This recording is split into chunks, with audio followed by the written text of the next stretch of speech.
My grandfather was born and raised in Ireland, didn't come to the United States till he was 19 years old. And he wanted to do one thing, was be an American, see. I had figured out that I was going to make the Navy my career. What's a career? It's 20 years minimum. During the early morning hours of December 7, 1941, Aviation Ordnance Chief John Finn was enjoying a well-earned off-duty Sunday in the tropical paradise of Kaneohe Bay, a naval air station on the northeast side of Oahu. Unbeknownst to Finn and the rest of the station's crew, they were to become the first victims of a lethal Japanese armada making its way towards its primary target, Pearl Harbor.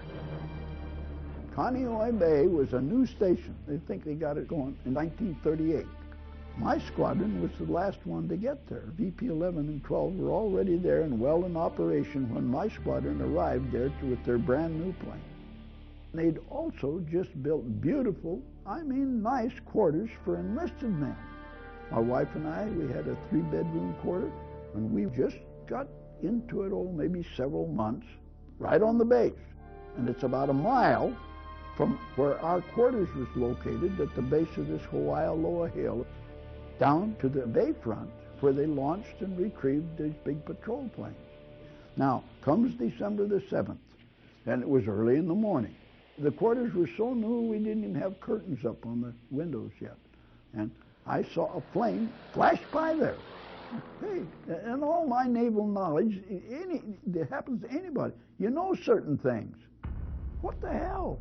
Why is that plane not flying the flight? Why is this single-engine plane? Hey, our plane's got two. Hey, all of a sudden, who's firing machine guns? That's my business.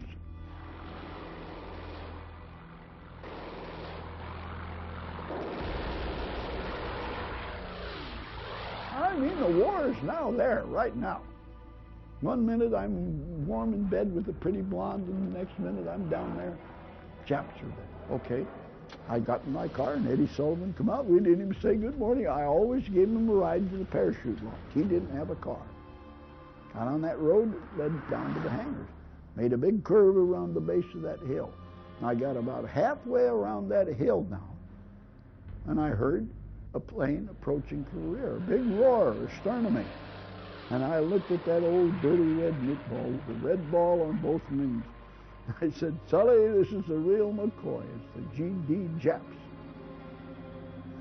He said, yeah. Didn't say a word. I threw that old Ford in second gear, and man, from then on, I broke every speed law that was ever set. I'm on my way to the hangar now, full bore.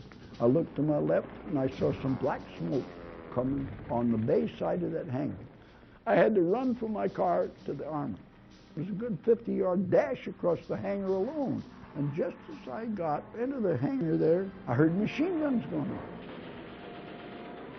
When I got out there, on my left was Robert J. Peterson manning a .30 caliber machine gun. Over here was my big Indian boy from Oklahoma, Bucky Walters. He was manning a .50 caliber gun. And they had the guns right smack as close as they could get to the wall of the hangar. Hangar's a huge building. All right, I said, Pete, for God's sakes, move your gun out. You're going to shoot the top of Bucky's head off. And he says, we can't, Chief. They're just shooting at us. I grabbed Bob's machine gun, and I drug it out there, I guess, about 25 yards. I wanted to be able to see over that hangar. You can't see through it. And I didn't know at that time just where all these planes were coming from, but I know I could see where they'd been. Planes are starting to fire. So I shot at a Jap plane. I'd be a liar if I said I hit him. You don't shoot a plane out of the air with a .30 or a .50 caliber, even 20, 40 millimeter guns can riddle a plane, and the damn thing will still come on flying and maybe make it back to base. But I'd be a worse shot in the world if I didn't hit some of them. Although hit by shrapnel in 21 places, Chief Finn continued to return the Japanese fire and coordinate his comrades' defensive maneuvers. It was only after the attack was over and his men were out of danger that he was persuaded to seek medical treatment. I was going back and forth and kicking a fanny here, screaming and hollering. I was a chief. I was a live chief. I had a 35-man ordnance crew. And, of course, I got the hell shot out of me, but it didn't kill me. And if he ain't dead, you can still manage to monkey around a little bit.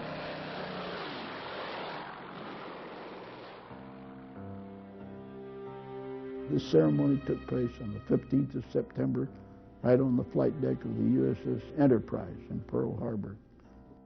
Admiral Nimitz was there, and he said, "Do not think for an instant," this is the nitty-gritty, "do not think for an instant that we have the enemy on the run. He is a tough, determined, brave, sagacious enemy." He used 4 or 5 adjectives to describe the Jap action. And he says, "But we are making progress." You don't know what that meant to me when he said, "But we are making progress," because everywhere it seemed out there in the Pacific, we were getting our socks knocked off by the Japs. And the monetary damage is just one thing. The big loss there was the loss of all those men when the Arizona toppled over, Oklahoma laid over, and all throughout the fleet there was loss of life here, there, and everywhere. My deal is inconsequential the way I see it. Some of those guys, you just cannot believe what they did. What they were fighting for was our freedom and our right to liberty and justice and love of God, whatever God used to worship, to have that freedom.